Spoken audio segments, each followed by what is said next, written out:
Hello, welcome friends.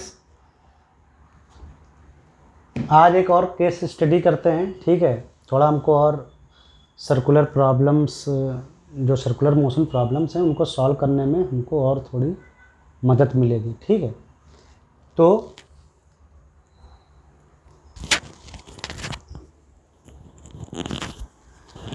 हम लोगों ने एपिसोड जो पहले जो पढ़ाया है उसमें हमने देखा था कि कार को अगर किसी सर्कुलर टर्न पे मोशन कराते हैं तो सक्सेसफुली मोशन करने के लिए हमको मिनिमम स्पीड कुछ ऐसे आया था ना, म्यूएस, सर्कुलर पाथ का रेडियस और ग्रेविटेशनल एक्सेलरेशन।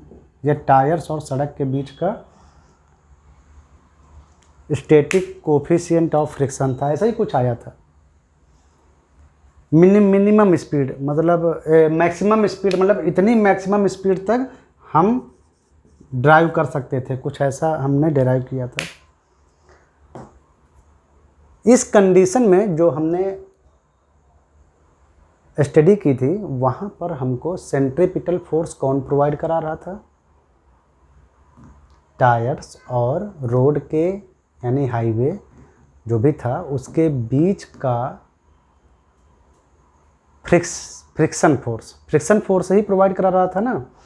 तो क्या होता है कि जब ड्राई वेदर होता है ना, मतलब गर्मी का मौसम, तब प्लेन रोड पे अगर कोई सर्कुलर टर्न है तो ड्राइव करना आसान होता है, क्योंकि सर्कुलर मोशन हो पाए कार का तो उसको जो रिक्वायर्ड सेंट्रीपिटल फोर्स होता है वो फ्रिक्शन फोर्स हमें प्रोवाइड करा देता है। टायर्स और सड़क का जो फ्रिक्शन फोर्स है वो हमको रिक्वायर्ड सर्कुलर मोशन कराने के लिए सेंट्रीपिटल फोर्स प्रोवाइड करा देता है। प्रॉब्लम तब आती है जब ये फ्रिक्शन फोर्स कम होने लगता है, जैसे बरसात का मौसम। अब बरसात में क्या हो गया कि रोड पे पानी भर गया या रोड गीली हो गई, टायर्स भी गीले हैं, तो जाहिर सी बात है कि उनके बीच में फ्लूइड आने से चिकनाहट आ जाती है। लिक्विड डालने से सरफेस पर चिकनाहट आ जाती है और फ्रिक्शन फोर्स घट जाता है। जैसे किसी कमरे में पानी पड़ा होता है और आप फिसल कर गिर पड़ते हो फर्श पे अगर कमरे में फर्श में पानी पड़ा है तो आप गिर पड़ जाते हो ना फिसल कर। रोड पर भी बरसात के मौसम में कई लोग फिसल कर गिरते हैं, तो फ्रिक्शन फोर्स घट जाता है। तो फ्रिक्शन फोर्स घट गया तो इसका मतलब है कि मिलने वाला सेंट्रीपिटल फोर्स घट गया। तो अब सर्कुलर मोशन कराना, यानी कि अब कार को टर्न कराना उतना ही हार्ड हो गया। अगर अब हम कार को सर्कुलर पाथ पे या रोड पे टर्न कराएंगे तो हमारे लिए मुश्किलें खड़ी हो सकती हैं, क्योंकि हमको जितना सेंट्रीपिटल फोर्स चाहिए उस पाथ पर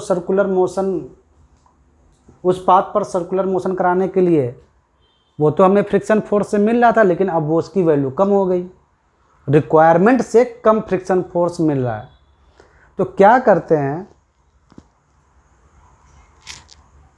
उसका एक सलूशन ढूंढा गया है जो सबको पता है कि जहाँ पर सर्कुलर टर्न आता है वहाँ पर रोड बिल्कुल ऐसे हॉरिजॉन्टल प्लेन नहीं होती है। वहाँ पर जो रोड होती है थोड़ी टिल्ट कर देते हैं ऐसे। जहाँ पर टर्न आता है ना तो वहाँ पर सड़क थोड़ा इस साइड से मान लो इधर ये ऐसे टर्न आया है, हाईवे पर ऐसे टर्न लेना है, तो जो रोड होती है ना थोड़ी उठा दी जाती है।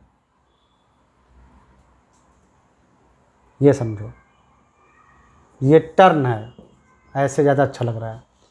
ये टर्न है, यहाँ सर्कुलर टर्न है, तो रोड जो पहले एकदम प्लेन थी ऐसे, अब क्या किया गया है कि उसको एक एंगल पर ऐसे उठा दिया जाता है, टिल्ट कर दिया जाता है।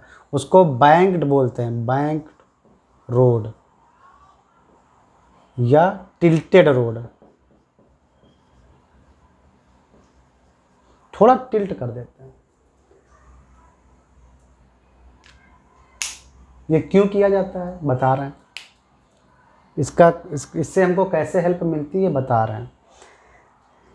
लेकिन रोड डिपार्टमेंट या हाईवे डिपार्टमेंट सबको ऐसा इंस्ट्रक्शन दिया जाता है कि भाई इतना सेफ बनाओ कि अगर फ्रिक्शन फोर्स 0 भी मिल जाए, मतलब अगर फ्रिक्शन फोर्स 0 हो जाए वहाँ पर, मतलब हम मान लेते हैं कि हमको हमारे टायर और रोड्स के बीच का फ्रिक्शन फोर्स 0 हो गया। हालांकि 0 फ्रिक्शन फोर्स नहीं होता है टायर्स और रोड के बीच में कभी भी, चाहे पानी वहाँ पड़ा हो चाहे ऑयल पड़ा हो, फ्रिक्शन फोर्स घट जाएगा लेकिन 0 नहीं होगा। लेकिन हम सेफ्टी के लिए ये मान लेते हैं, चलो मान लिया 0 हो जाए, तब भी हमारी जो हमको मतलब हमारी कार उस टर्न पर मुड़ जाए, यानी हमको सेंट्रीपिटल फोर्स जितना हमको चाहिए, रिक्वायरमेंट है जितनी हमको, वो हमें मिल जाए।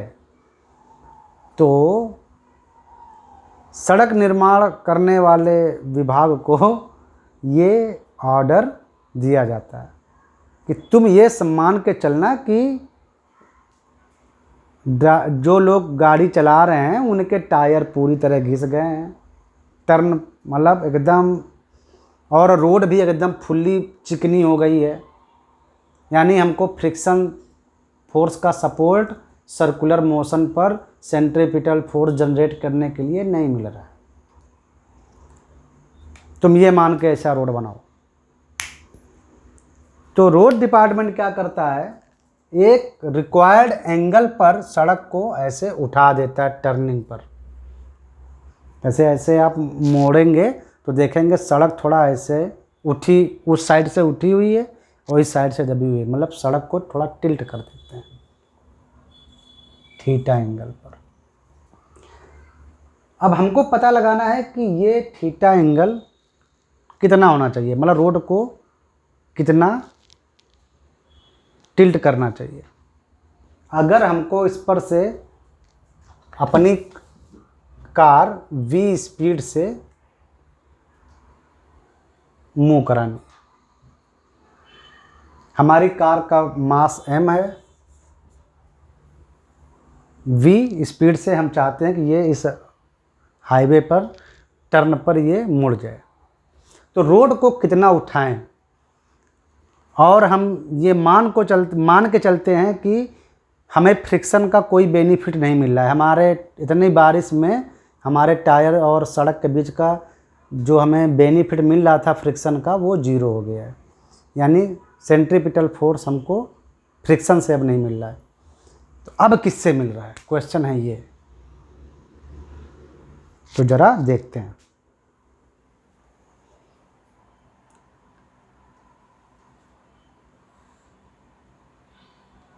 ये कार है हमारी, ये इसके पहिए हैं, ठीक है। कार का मास m है। हमने रोड को हॉरिजॉन्टल से थीटा एंगल पर उठा लिया है, क्योंकि आगे ऐसे मतलब ऐसे टर्न है, इस साइड से कार जो है वो ऐसे घूम के जाएगी। तो आप समझ रहे हैं ना,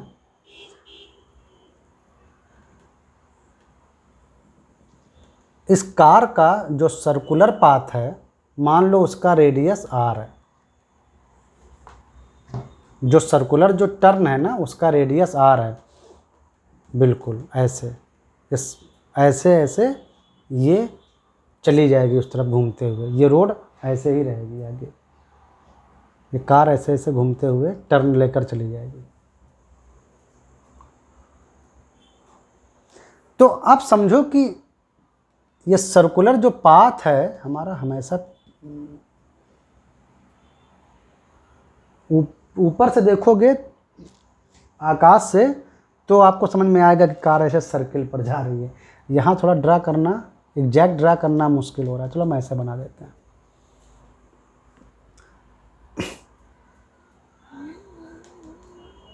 ये उस सर्कुलर टर्न जो है, यानी जो सर्कुलर जो पाथ है हाईवे का या सड़क का, ये उसका सेंटर है और ये रेडियस r है, रेडियस r का टर्न है, ठीक है, समझो ऐसे। अब ये बताओ वही अपना फंडामेंटल कॉन्सेप्ट क्या कि सर्कुलर प्रॉब्लम को सर्कुलर मोशन को सॉल्व करते वक्त हमारा पूरा ध्यान रहता है कि हम वो फोर्स फाइंड आउट करें जो सेंट्रीपिटल फोर्स प्रोवाइड करा रहे हैं। अभी तो हमने मान रखा है कि भाई हमको फ्रिक्शन का कोई बेनिफिट नहीं मिल रहा है, यहाँ फ्रिक्शन 0 हो गया है, फ्रिक्शन नहीं है। ये जो बेनिफिट मिलता था हमें टायर्स और सड़क के बीच के फ्रिक्शन का, जो कि सेंट्रीपिटल फोर्स जनरली प्रोवाइड कराता है, वो हमारे पास नहीं है। सड़क इतना चिकना हो गया है और टायर इतना चिकना हो गया है कि ये हमको लाभ नहीं मिलने वाला। अब हमारा अब रोड डिपार्टमेंट पर प्रेशर ये है कि भाई सड़क बना के दिखाओ, ऐसा थोड़ा सा कितना एंगल उठाओगे कि V स्पीड से M मास की कार निकल जाए, इस पर से सर्कुलर टर्न पर निकल जाए सेफली। तो रोड डिपार्टमेंट बोलता है ठीक है सर, हम थीटा एंगल पर उठाते हैं। अब ये एंगल कैसे मेजर करेंगे वही देखना है। तो ये पहले दिमाग लगाओ कि हमको ये सेंट्रीपिटल फोर्स कौन प्रोवाइड कराएगा, बता रहे हैं, दिमाग लगाओ। इसका वेट तो बिल्कुल अर्थ की ओर काम करेगा कार का, और ये जो है ये पाथ का डायरेक्शन इधर है 90 डिग्री पर, तो जाहिर सी बात है कि कार का वेट तो प्रोवाइड कराएगा नहीं सेंट्रीपिटल फोर्स, क्योंकि इधर इसका कोई कंपोनेंट नहीं आएगा। mg cos 90 = 0, तो वेट का हमें कोई बेनिफिट मिलने वाला नहीं है। इस डायरेक्शन में कोई ना कोई फोर्स लगना चाहिए जो कि इसको सर्कुलर घुमाए। अब बचता है कार और ये रोड जब कांटेक्ट में है टायरों से, तो यहाँ पर कार पर नॉर्मल फोर्स लगेगा, नॉर्मल कांटेक्ट फोर्स। हमेशा याद रखो, जब टू बॉडी कांटेक्ट में होती हैं तो न्यूटन के थर्ड लॉ से दोनों के बीच में कांटेक्ट नॉर्मल फोर्स काम करते हैं, जो कि एक दूसरे पर लगते हैं। अगर ये कार रोड पर n नॉर्मल फोर्स लगाएगी तो ये रोड भी कार पर n नॉर्मल फोर्स लगाएगा। तो कार पर रोड ने लगाया n नॉर्मल फोर्स थोड़ा, और इस परपेंडिकुलर रोड सरफेस के बिल्कुल परपेंडिकुलर ये 90 डिग्री पर n। अब हाँ ठीक है, इसी n का एक कंपोनेंट इस साइड में जाएगा। अगर ये n है तो थोड़ी देर के लिए क्या करते हैं, इधर ऐसे डायरेक्शन ले लेते हैं अपनी हेल्प के लिए, इधर j डायरेक्शन ले लेते हैं j कैप, और इधर I डायरेक्शन, तो इधर हो गया -I कैप, जस्ट अपने एनालिसिस के लिए। ठीक है, तो n का इस डायरेक्शन में जो कंपोनेंट आएगा, देखो n का इस डायरेक्शन में कंपोनेंट जो आएगा इस डायरेक्शन में, यानी -I डायरेक्शन में इधर, वही हमको प्रोवाइड कराएगा सेंट्रीपिटल फोर्स। n है ना इसका इस डायरेक्शन में, तो क्या होता है कि हम n के को, यही जो नॉर्मल फोर्स है ना, इसको रिजॉल्व कर देते हैं, एक j डायरेक्शन में और एक इस डायरेक्शन में। तो इसको नाम देते हैं nj डायरेक्शन, और इसको नाम दे देते हैं n-I डायरेक्शन में। अभी तक एकदम समझ में आ रहा है ना? अब थोड़ा ध्यान लगाते हैं, अगर ये थीटा है तो ये एंगल भी थीटा होगा, इतना एंगल, ये देखो ये भी थीटा होगा। अगर ये एंगल थीटा है तो ये भी थीटा होगा, और ये एंगल चूँकि ये n जो है इस रोड के परपेंडिकुलर है, तो अगर ये थीटा है तो इतना एंगल जो बचेगा, इतना एंगल ये बचेगा 90 - थीटा, और फिर ये एंगल चूँकि ये डिग्री 90, तो ये बचेगा थीटा। तो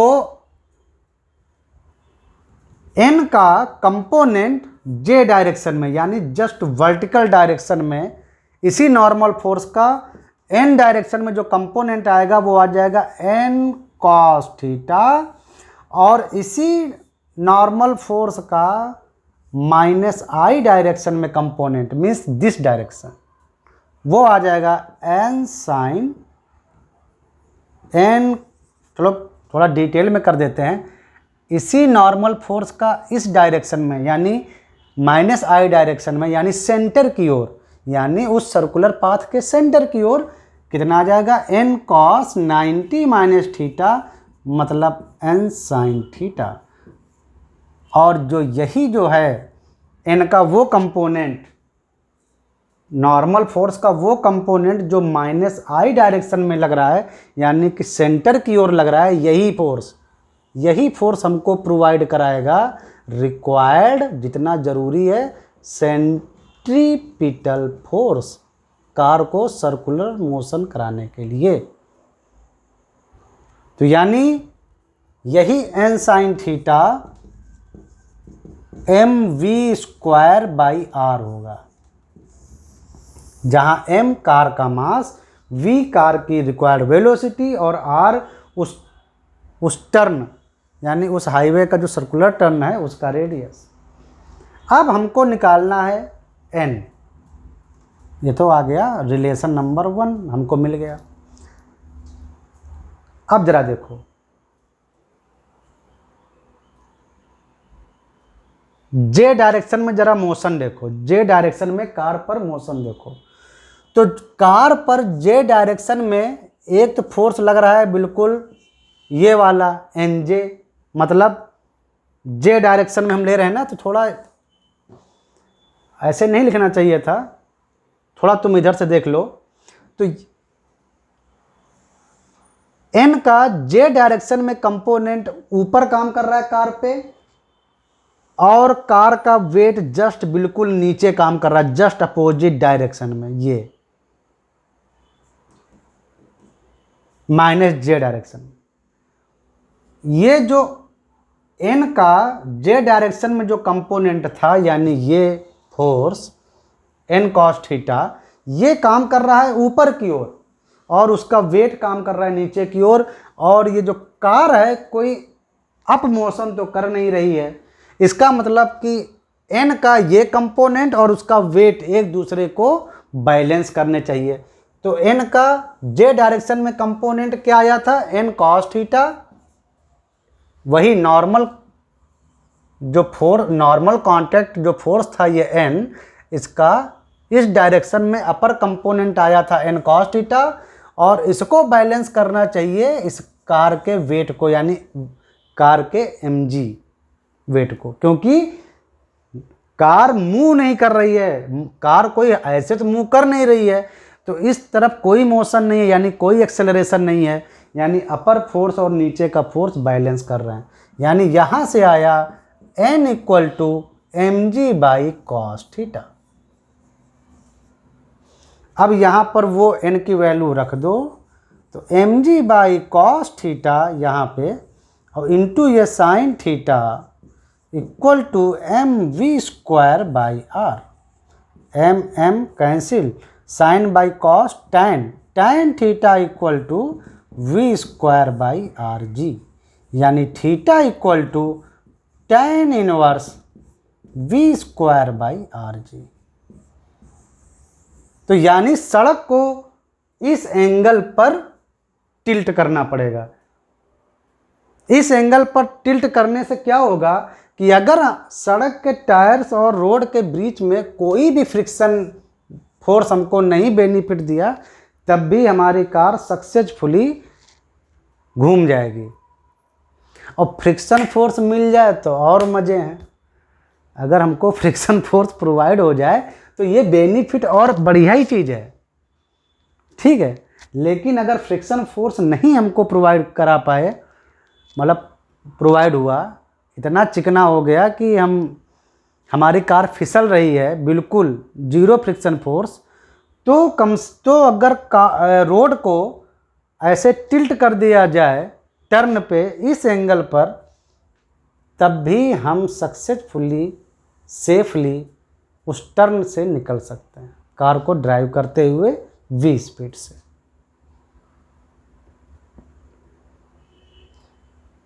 यहाँ मास तो आया नहीं कहीं m, तो यानी कि ट्रक हो, चाहे बाइक हो, चाहे साइकिल हो, चाहे कार हो, कोई भी हो जिसकी वेलोसिटी v है वो निकल सकता है।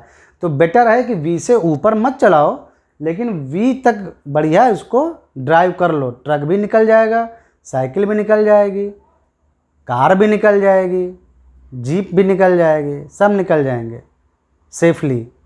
लेकिन v ज़्यादा मत करना, वरना फिर एंगल और ऊंचा उठाना पड़ेगा। और अगर चूँकि कार सड़क तो एक बार बन गई तो बन गई, अब अगर आपने रिक्वायर्ड जो लिमिट लिखी है वहाँ पर, मान लो वहाँ लिखा है 70 किलोमीटर पर आवर, इतने से ही टर्न करना, आपने 80 कर दिया तो आप ढेर हो जाओगे। तो ये है रोड को कैसे टिल्ट करते हैं। और अगर वही बात मैं बोला कि अगर हमको कहीं थोड़ा फ्रिक्शन फोर्स भी मिल जाए, ये मान लो हम तो अभी मान के चले थे कि हमको फ्रिक्शन फोर्स नहीं मिला, और अगर यहाँ इस कार और इस सड़क के बीच में, चूँकि कार स्किड होगी तो फ्रिक्शन फोर्स हमेशा अंदर की ओर काम करेगा, कार के टायरों की ओर। ये एफ सरफेस के बिल्कुल पैरेलल, ये देखो ये सरफेस ना रोड का, और ये कार का टायर है, तो बिल्कुल कार की टेंडेंसी रहेगी इधर खिसकने की। तो जो फ्रिक्शन फोर्स एफ होगा वो कार का टायर और रोड इस साइड में होगा, इस साइड में। तो इसका इस साइड में कंपोनेंट जो आएगा वो आएगा फ्रिक्शन फोर्स, और ये एंगल है थीटा, तो कॉस थीटा ये हमको हेल्प कर देगा, क्योंकि एफ कॉस थीटा जो होगा वो इस साइड में होगा। तो नॉर्मल फोर्स जो था एन साइन थीटा, वो तो हमें सेंट्रीपिटल फोर्स दे ही रहा था, अब हमें एफ कॉस थीटा यानी फ्रिक्शन फोर्स का कॉस कंपोनेंट अब हमको ये भी हेल्प दे रहा है सेंट्रीपिटल फोर्स जनरेट करने के लिए। तो हमारी सड़क पर ड्राइव करना और सेफ है। वो तो बनाई गई थी रोड की, हमको फ्रिक्शन फोर्स कहीं से हेल्प नहीं कर रहा, लेकिन ऐसा तो होता नहीं दुनिया में कि फ्रिक्शन फोर्स हेल्प ना करे। फ्रिक्शन फोर्स जीरो कभी नहीं होता है। तो जो भी फ्रिक्शन फोर्स होगा उसका ये एफ कॉस थीटा हमको हेल्प करेगा, और हमारा नया फार्मूला बनेगा mv²/r ऐसे। तो ये वैल्यू ऐड हो गई है, तो थोड़ी हमको v बढ़ाने में मदद मिलेगी। अब हम थोड़ी स्पीड अपनी और बढ़ा सकते हैं अगर हमको फ्रिक्शन फोर्स की हेल्प मिल रही है, क्योंकि ये वैल्यू बढ़ गई ना, तो यहाँ ये v बढ़ जाएगा। अरे कार का मास तो फिक्स है, टर्निंग रेडियस फिक्स है, तो v ही को फ़ायदा हो रहा है ना। तो अभी हम जहाँ 70 का साइन बोर्ड लगा था वहाँ 75 का लग सकता है, लेकिन अगर फ्रिक्शन फोर्स नहीं है तो फिर ये वैल्यू 0 हो जाएगी, और मात्र इससे काम चलाना पड़ेगा। तो फिर यानी हमें कम स्पीड पर टर्न लेना पड़ेगा। तो रोड डिपार्टमेंट हमेशा फ्रिक्शन को 0 मान के ही करता है कि अगर बहुत चिकनी सड़क भी हो जाए, बहुत टायर्स घिस जाएं, तब भी कम से कम पैसेंजर टर्न से निकल ले। और वहाँ जितनी स्पीड लिखी रहती है बस आपको उतनी ही स्पीड पे गाड़ी टर्न करनी, उससे नीचे ही, ऊपर नहीं, उतने पर भी नहीं, उससे नीचे। चलो फिर मिलते हैं नेक्स्ट एपिसोड में, ठीक है। तो वही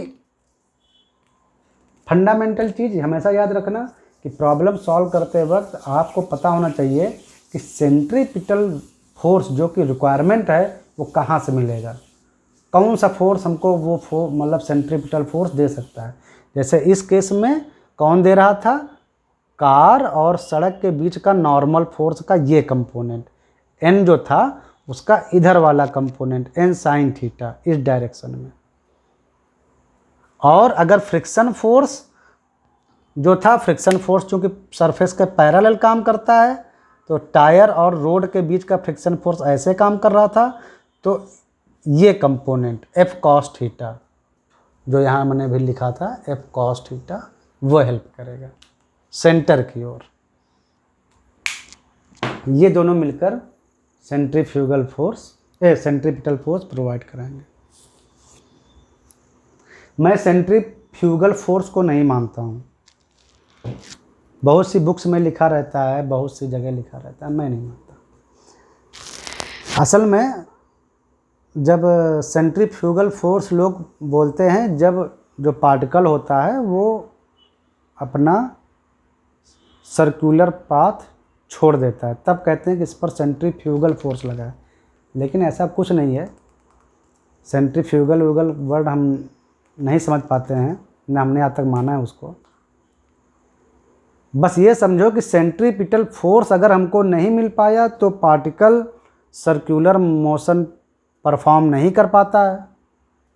अगर हमको ज़रूरत जितनी है उतना सेंट्रीपिटल फोर्स नहीं मिल पाता है किसी दूसरे फोर्स से, तो पार्टिकल सर्कुलर या मास सर्कुलर मोशन परफॉर्म नहीं कर पाता है, तो अपना पाथ छोड़ देता है, और तभी लोग बोलते हैं कि वो सेंट्रीफ्यूगल फोर्स काम कर रहा है। ऐसा कुछ नहीं है। आप सेंट्रीपिटल फोर्स पर ही ध्यान कीजिए, ठीक है। रियल चीज़ सेंट्रीपिटल है, सेंट्रीफ्यूगल फोर्स सूडो है। मिलते हैं नेक्स्ट एपिसोड में, ठीक है।